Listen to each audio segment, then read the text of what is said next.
Welcome to the channel, and thank you for tuning in to this summary of what you need to know about starting a business by Kevin Duncan. In this audio, you will learn how to turn a simple idea into a practical business, how to test and refine your concept, build a realistic plan, handle money, attract customers, and design a lifestyle that truly fits the kind of entrepreneur you want to be.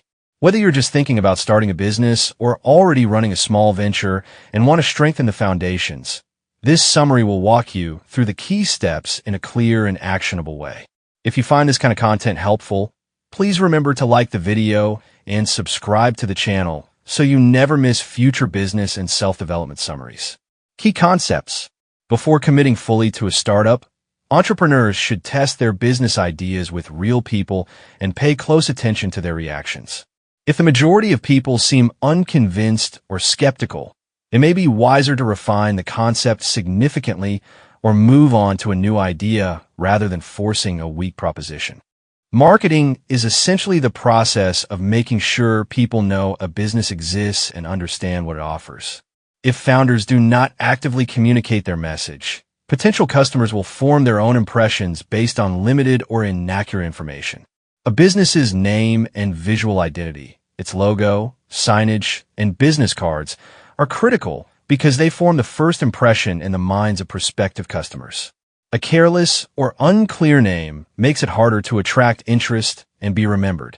New businesses must ensure they comply with all relevant laws, especially health and safety regulations. Staying on top of legal obligations from day one prevents costly problems and builds credibility. One key lifestyle decision for owners is whether they want to operate the business long-term as a source of income and personal satisfaction, or grow it with the intention of selling it in the future. This choice shapes strategy, priorities, and day-to-day decisions. Business owners can benefit greatly from networking with other entrepreneurs. Fellow owners understand the pressures and challenges of starting a business and can provide empathy, practical advice, introductions, and shared learning. It is useful to maintain contact with previous customers and suppliers. These relationships can reveal new opportunities, emerging needs, or potential markets, and can help owners pivot or diversify more quickly during downturns. Business growth is often viewed as inherently positive, but not every small business needs to expand endlessly. It is perfectly valid to reach a comfortable size and intentionally decide not to grow further if that best fits the owner's goals and lifestyle. Introduction. In what you need to know about starting a business, Kevin Duncan presents a concise but comprehensive guide for first-time entrepreneurs who want to launch a venture with confidence rather than confusion. He walks readers through the entire journey, from clarifying the initial idea to handling money, hiring staff, and ensuring the business can survive and adapt over time. Duncan's advice covers practical topics such as planning, legal and financial systems, customer outreach, and daily operations, always with a focus on keeping things simple and workable rather than overly theoretical or complicated. A central message of the book is that aspiring business owners should not become trapped in endless planning or waiting for the perfect moment. Instead, they should start with a solid idea in an appropriate market, get the basics in place, and then refine and adjust as they learn from real-world experience. The book emphasizes action, experimentation, and continuous improvement rather than perfectionism and paralysis. The idea. Every business begins with a clear idea of what it will do and why it should exist. Owners may have a straightforward concept, such as opening a bakery, or a more complex one, such as developing a specialized software application. Regardless of complexity, they must be able to explain the idea in plain language and show how customers will benefit. A crucial early step is to share the idea with others and observe their reactions. Entrepreneurs should describe what they plan to offer and listen carefully to feedback. If most people seem confused, uninterested, or doubtful, that is a strong signal that the idea needs rethinking. In some cases, the best choice is to abandon that concept and explore a better one rather than invest time and money in something with weak demand. Once the core idea is clear, owners must decide how the business will deliver on it. That means determining whether they will sell products, offer services, or combine both. For products, They need to understand the cost of manufacturing or acquiring each item and the price they plan to charge. For services, they must consider the time involved, the value provided, and an appropriate fee structure. The profit margin, the difference between costs and selling price, must be sufficient to justify the effort and risk involved. Market research is an essential part of shaping the idea. By studying the local or target market, entrepreneurs can find out whether similar businesses already exist and how intense the competition is. If competitors are strong, the owner must decide how to differentiate through pricing, quality, niche focus, convenience, or another angle. They also need to identify their ideal customers and estimate how many people in that target group live in or can be reached in the chosen area. Duncan also highlights the advantages of service-based businesses. Customers are often less inclined to price shop for services than for commodities, and services frequently create more opportunities for repeat business and long-term relationships. Whether product-based, service-based, or a mix, the key is to ensure there is a clear link between what the business offers and what customers genuinely need or want. The business plan. As the idea matures, the entrepreneur needs to develop a business plan. Many people imagine this as a long, complex, formal document, but Duncan emphasizes that it does not have to be complicated, especially if you're not seeking bank loans or outside investors. The essential function of the plan is to clarify numbers, assumptions, and actions so the owner can make informed decisions. During planning, entrepreneurs should estimate several key factors: how much money they want or need to earn from the business, the approximate number of daily or weekly transactions they expect, the average value of each sale or client engagement, their annual and monthly operating costs. Finding realistic numbers requires research rather than guesswork. If, after doing the arithmetic, it becomes clear that the business cannot generate enough income to meet the owner's goals, this is the moment to revise the concept or, if necessary, abandon it. Better to adjust early than to push forward with an unviable model. Location is another vital element in the plan. The business should be in a place that the owner can reach easily and that suits their preferred working environment. For certain types of businesses, such as retail or hospitality, the physical location is directly tied to success, which may require investing in suitable premises. Many modern startups, however, begin from home. While this approach saves on rent and overheads, it also requires clear boundaries with household members so that work and home life do not constantly clash. During planning, owners must also select a business name and identity. This is not an area to cut corners. The name should be clear, memorable, and aligned with what the business does. A strong logo and professional-looking signage and business cards help create a positive first impression, signaling reliability and seriousness. Laws, systems, and money. Every business must operate within a legal framework. Owners need to understand and comply with relevant laws, including those related to health and safety, taxation, employment, and data protection where applicable. Because these requirements can be complex, many entrepreneurs benefit from consulting professionals in accounting, law, and IT.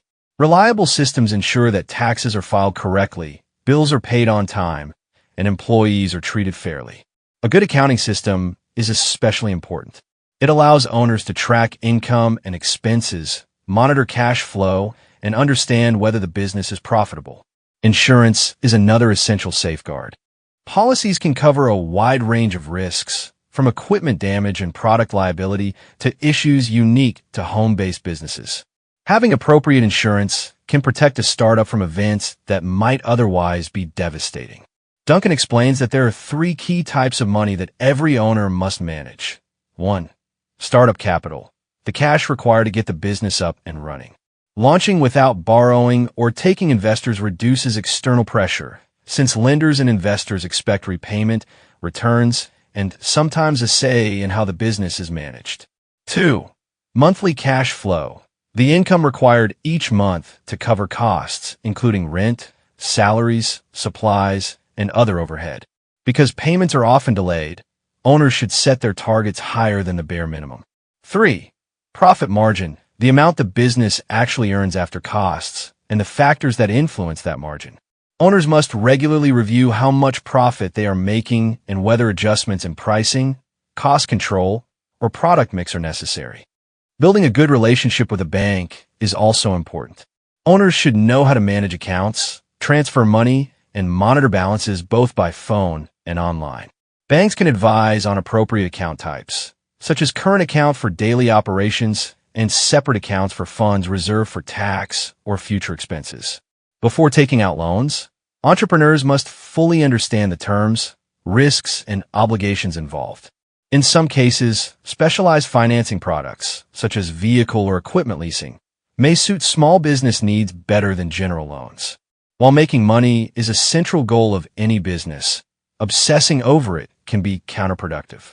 Owners need to be confident discussing money, setting income targets, and monitoring margins, but they also need to remember the price-quality balance. Charging a higher price can improve margins, but customers will expect corresponding quality and value. Sometimes it makes sense to lower prices or offer free or discounted services, for example, to win new clients, encourage repeat business, provide samples, or reward loyal customers, so long as these actions support long-term profitability. Sales and marketing. Marketing is, at its core, the process of telling the world about a business in a clear and compelling way. Without marketing, potential customers may not even know the business exists, or they may form inaccurate impressions. Sales and marketing are closely connected. Effective marketing generally leads to more opportunities for sales. In small businesses, marketing responsibility usually falls directly on the owner. There are many ways to promote a business, ranging from basic to sophisticated. Owners can start by talking about their business in everyday conversations, explaining who they serve and what they do. Beyond that, they can use tools such as printed materials and signage, websites and landing pages, email newsletters, advertisements in print, online, or local media, word-of-mouth referrals. To make marketing more effective, owners need a clear and concise way to describe their business. Duncan suggests crafting a short, elevator pitch that could be delivered in about 30 seconds. This message should capture the essence of the business, reflect the owner's personality, and be revised periodically as the business evolves. Contacts are central to sales and marketing. Owners should keep a list of people who understand what the business does and who may either become customers themselves or refer others. Every few months, perhaps every 6 months, they should reach out to these contacts. These touchpoints do not always have to be direct sales requests. Sharing a useful article, offering a helpful suggestion, or simply checking in can keep relationships warm. Existing customers are an especially valuable source of future business. Entrepreneurs can ask current clients what else they need, whether there are additional services the business could provide, or whether they know others who might benefit from the company's offerings. Maintaining a connection with satisfied customers increases the likelihood of repeat business and referrals. Social media is attractive for small businesses because it is generally free to use, but it requires significant time and consistent effort to be effective. The key is to treat social media as a conversation with customers rather than a one-way broadcast. A business's website should usually serve as the primary online sales hub. Blogging can demonstrate expertise, while platforms like Facebook, LinkedIn, or X can help raise brand awareness and direct people back to the main site. Owners should evaluate whether the time spent on social media is the best use of their energy or whether other marketing channels might be more productive. As the business operates, it generates valuable data, records of sales, customer interactions, and performance. Reviewing this information regularly helps owners identify trends and spot areas for improvement. Helpful metrics include total income for specific periods, total cost for the same periods, profit levels, number of customers served, transaction values, sales trends, customer mix, rate of repeat business. By analyzing these figures, owners can see which products or services are performing well, which are underperforming, and whether any adjustments are needed. They may decide to eliminate low-margin offerings, focus on high-value services they enjoy providing, or fine-tune pricing and positioning. An engaged owner continually uses this feedback to understand the business better and to improve results. People. People play a crucial role in the success of a business, whether they are employees, suppliers, partners, mentors, or fellow entrepreneurs. Duncan stresses that owners have significant influence over whom they choose to work with, especially as the business becomes more established. Choosing the right people helps create a positive, productive environment. Not every business needs staff initially. Running a solo operation can allow faster decision-making, reduce internal politics, and keep costs lower. However, if the business model requires multiple people to function effectively, the founder must plan the shape of the team carefully. This includes identifying the skills required for the business to run smoothly, tasks the owner cannot do well or does not want to do, overlaps that allow team members to cover for one another when needed. When recruiting, the owner should check references, consider trial days to assess skills and fit, and, where appropriate, use probationary periods so both sides can decide whether the arrangement works. Leadership involves more than giving instructions. It also includes motivating and supporting staff. Owners should build performance reviews and reward structures into their plans, recognizing and praising good work and taking time to know employees beyond their job titles. Showing genuine interest and appreciation can boost morale and loyalty. Employees are also a valuable source of ideas for improving the business, since they often see problems and opportunities from different angles. If issues arise with staff, the owner must address them promptly and fairly. Ignoring problems can harm morale and performance. Clear communication, respect, and a willingness to listen go a long way in resolving conflicts. Beyond employees, it is beneficial for owners to connect with other business people. Networking with fellow entrepreneurs provides moral support, practical advice, and exposure to new perspectives. Many founders find it useful to have a mentor, someone experienced who can act as a sounding board, offer guidance, and provide encouragement during challenging times. Growth and durability. Growth is often seen as the default goal for businesses, but Duncan makes an important distinction between good growth and bad growth. Good growth is deliberate, controlled, and aligned with the business's capacity and strategy. It tends to be profitable and sustainable. Bad growth, on the other hand, is driven by ego, impatience, or external pressure. It can stretch resources too thin, damage quality, and ultimately harm the company's reputation. A key skill for owners is learning when to say no. Turning down business can sometimes be the right choice if accepting it would strain capacity, compromise standards, or distract from core priorities. Regularly reviewing successes and failures helps identify what is working well and what is causing bottlenecks. By analyzing smooth-running processes and problem areas, owners can design better systems and replicate success across the business. Keeping things fresh is important for long-term enthusiasm. Introducing new products, services, or ways of working can re-energize both owners and staff. At the same time, entrepreneurs must plan for rest. Without deliberate breaks, burnout becomes a real risk. Some businesses have natural slow periods that are ideal times for taking vacations. In other cases, owners may choose shorter, more frequent breaks. Durability also depends on how owners handle setbacks. Financial challenges are common and should be addressed as soon as they become visible, not ignored. One frequent mistake is neglecting business development during busy times, which can lead to over-reliance on a few big clients. If one major client leaves, the business can quickly encounter cash flow problems. A healthier approach is to continually cultivate a broader customer base and look for new opportunities, even when things are going well. Having a plan B is wise. Markets change, trends shift, and what worked before may not always work in the future. Owners should stay informed about their industry by following trade publications, studying their own business data, and keeping lines of communication open with customers and suppliers. Maintaining relationships with former clients and partners can reveal new directions or niches. By exploring ways to diversify or extend their offerings in advance, owners are better prepared to pivot if conditions worsen or a downturn hits. If progress stalls, it can be helpful to revisit the original motivation for starting the business. Reflecting on initial goals and values can remind owners what matters most and guide them in resetting priorities or refining their model. Lifestyle matters. One of the unique advantages of owning a business is the ability to shape the lifestyle it supports. When entrepreneurs start a company, they are not only creating a product or service. They're also creating a work environment and daily routine. Company culture often mirrors the founder's attitude and behavior. So owners need to be intentional about the tone they set, positive, respectful, and focused. A fundamental lifestyle question is what the owner ultimately wants from a business. Some entrepreneurs aim to build a company they can eventually sell.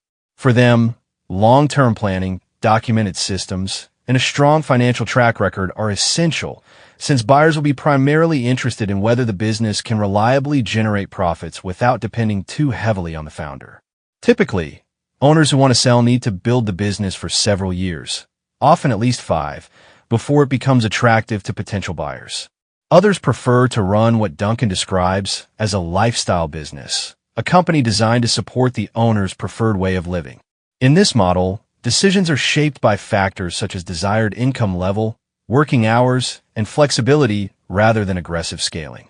Both approaches are legitimate. What matters is that the owner is clear about their goals and makes decisions consistent with them. Regardless of the path chosen, founders must understand that things will not always go as planned. The ability to adapt, to change course, refine strategy, or even reinvent the business is crucial. Planning time for reflection, maintaining a healthy work-life balance, and staying connected to personal values all contribute to a more sustainable and satisfying entrepreneurial journey. Finally, while the book focuses on practical steps and tools, it is written in a friendly, encouraging tone and is intended to be read from start to finish as a guided journey. Each chapter highlights key points, offers quotes, profiles successful entrepreneurs, and lists additional resources, making it an accessible starting point for anyone considering their first venture. Conclusion. You have now heard the core lessons from what you need to know about starting a business, from shaping and testing your idea, planning and managing money, to building the right team, making smart growth decisions, and aligning your business with the lifestyle you actually want. The most important message is that you do not need a perfect, complicated plan to begin. You need a clear idea, a willingness to test and learn, and the discipline to review your numbers, your people, and your direction regularly.